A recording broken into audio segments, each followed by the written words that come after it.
tu es en région parisienne depuis à peu près 10 ans. 20 ans. Non, 20 ans. Mais à Paris, en tout cas. Voilà, À Paris depuis 10 ans. Voilà. voilà depuis 10 ans. Et est-ce que tu pourrais nous brosser un petit peu le tableau de la situation des églises évangéliques à Paris? Voilà. Bon, j'ai toujours pensé que la France comporte deux grands défis pour l'évangélisation. Le monde rural, qu'on ne touche pas tellement, et Paris intramuros et la petite ceinture, enfin les communes qui touchent Paris, donc de part et d'autre du périph'. Parce que les églises dans Paris ne sont pas très nombreuses, sont relativement faibles et en plus, très souvent, ne sont même pas composées des habitants de Paris intramuros. Ce sont des gens qui viennent de la banlieue plus éloignée. Et donc, il y a un véritable défi pour pouvoir voir des implantations qui touchent les Parisiens et ceux qui sont proches de Paris. Donc, oui, donc tu dis encore aujourd'hui, même si j'avoue que lorsqu'on on n'est pas de la région parisienne, on dit ah oui, à Paris, il y a beaucoup d'églises, mais en réalité, Paris intramuros, c'est relativement faible.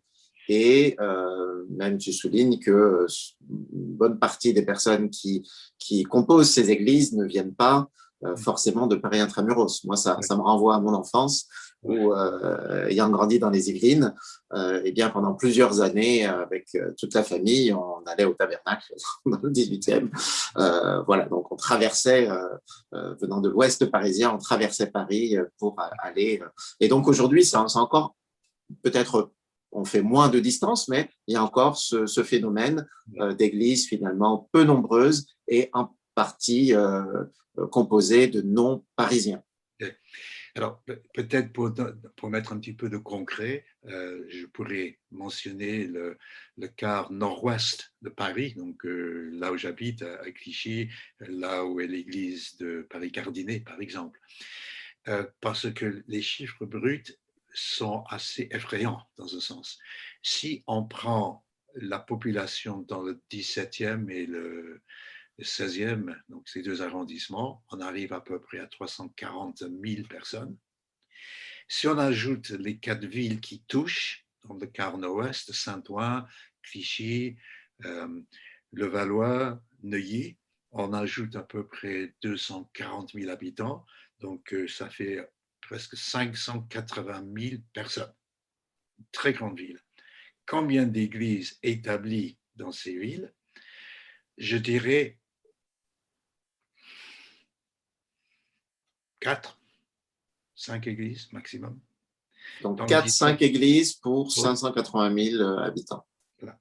Évangéliques, églises évangéliques. Donc, il y a peut-être 3 églises assez établies, 2 églises qui luttent pour ne pas disparaître, et un début d'implantation sans avoir de réunion encore dans le 16e. C'est tout. D'accord. Donc l'équivalent en gros de la population de Toulouse. Oui. Voilà, et finalement, incomparablement, un nombre très, très petit, très faible d'églises.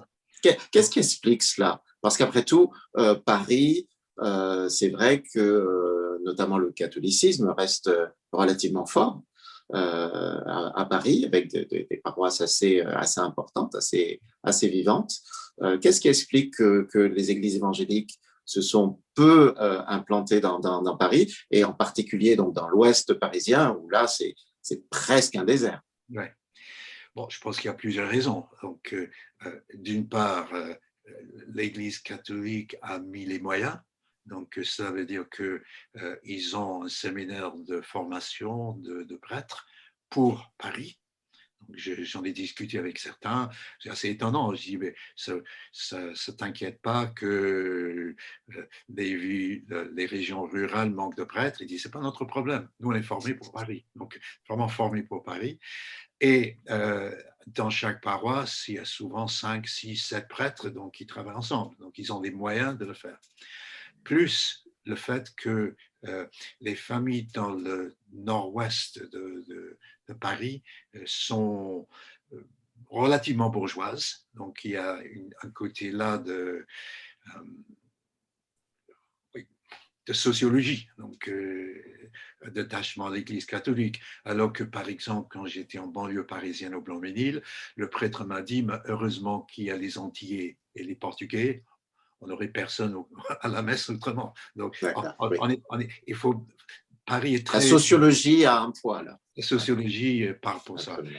Ça. Est-ce que autre chose, je ne sais pas si c'est quelle en est la raison, mais je pense que les chrétiens évangéliques ont beaucoup plus de mal à vivre en ville. Donc, Tim Keller le dit très souvent.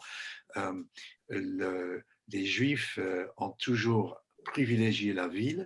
Et donc, aujourd'hui, dans le 17e, par exemple, le 17e arrondissement, sur 170 000 habitants, il y a à peu près 45 000 personnes identifiées comme juifs, par exemple. Et cette bourgeoisie catholique également, peut-être qu'ils ont des résidences secondaires en Normandie, mais non, alors, est-ce que c'est aussi une question tout simplement d'argent, que le monde évangélique, relativement plus jeune, n'a pas les moyens donc, de vivre à Paris. Les logements sont petits. Toutes les églises parisiennes le savent. Il y a des jeunes dans l'église, ils se rencontrent, ils se marient, ils ont des enfants et ils partent en banlieue. Parce que c'est cher.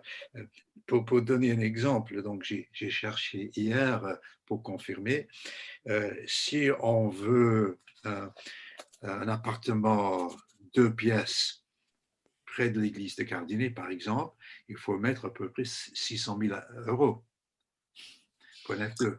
Si on veut un F3, j'en ai vu un, 65 mètres carrés quand même, 1 million à l'achat. En revanche, si on accepte un appartement de 24 mètres carrés, on peut en avoir pour 250 000.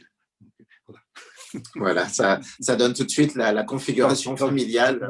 Il y a un vrai problème à ce niveau-là, c'est que le monde évangélique, étant relativement jeune, n'ayant pas toute cette histoire de la bourgeoisie catholique, a peut-être plus de mal, et il faut vraiment décider de vouloir faire l'effort en quelque sorte de vivre dans Paris et l'approche banlieue. Absolument, absolument.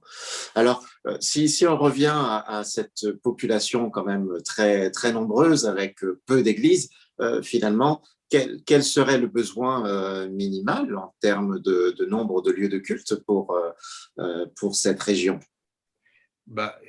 Si je reviens à mon chiffre de tout à l'heure de 580 000, le CNEF veut une église pour 10 000. Bon, il y en a 5, donc il faut encore 53. C'est énorme, c'est énorme. Ouais. Mais même pour revenir, je dirais, au niveau moyen de la France d'aujourd'hui, une église pour 30 000 habitants, oui, ça laisse encore plusieurs dizaines encore d'églises qui seraient nécessaires. Quoi. Par exemple, là où j'habite à Clichy, c'est 60 000 habitants, il n'y a pas d'église évangélique. Saint-Ouen à côté, 60 000 habitants, il y a une église ethnique. Neuilly, il n'y a pas d'église évangélique non plus. Donc, déjà d'en avoir une, ce serait un bon départ. Oui, tout à fait. Alors, quel doit être le profil pour ceux qui auraient à cœur soit de démarrer une implantation ou de rejoindre une équipe pour démarrer une communauté évangélique dans ces villes-là? Finalement, quel est le profil? Est-ce qu'il y a un profil type de personnes pour ce type de ministère? Bon, je me méfie toujours un petit peu du profil type, mais je pense que la première chose, il faut que ce soit quelqu'un qui aime la ville. C'est vrai, moi j'aime la ville, je me rends compte que quand je rentre à Paris en TGV, après un week-end d'enseignement, je me sens me détendre quand j'arrive.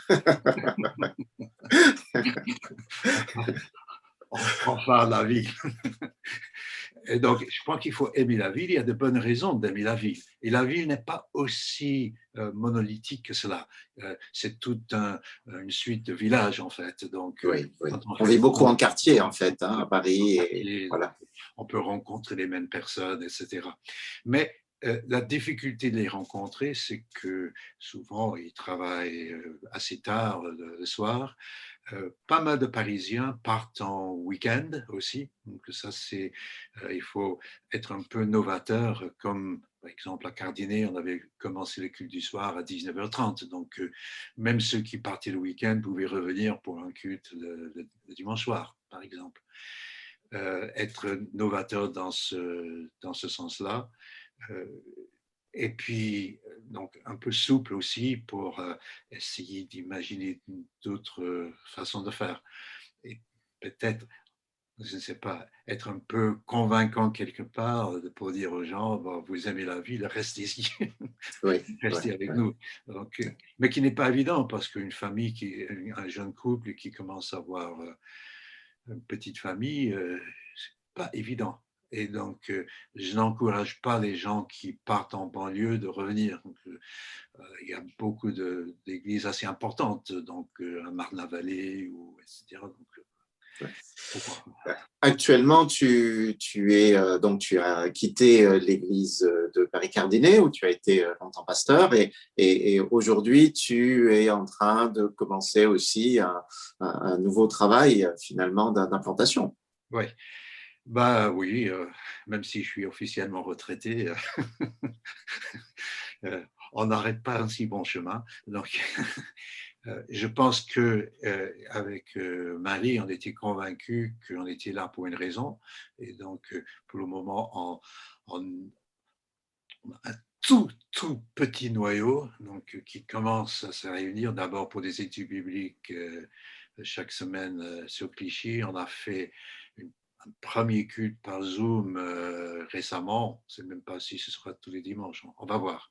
Donc, on demande au Seigneur comment on peut commencer une nouvelle communauté, mais sachant que dans la situation sanitaire actuellement, on n'a pas beaucoup d'expérience, ni les uns ni les autres, comment on implante quand il est difficile de rencontrer les gens. Donc, Tout à fait. Ouais, c'est ouais, encore un défi.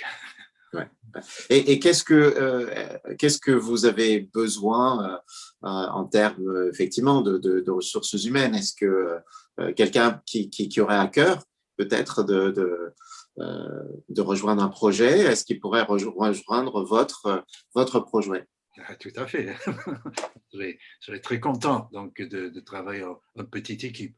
Je dis petite équipe parce que j'ai toujours travaillé avec l'idée, quand j'étais à Nancy ou ailleurs, que la vraie équipe, ce sont tous les chrétiens de l'Église. Donc, mais en même temps, des personnes qui disposent d'un peu plus de temps pour de façon plus intentionnelle se joindre à un club de sport ou à un club de philatélie ou je ne sais pas quoi, ou qui peut euh, prendre le temps de connaître les gens, ce serait quand même utile pour accompagner les autres chrétiens. Donc, je pense D'accord.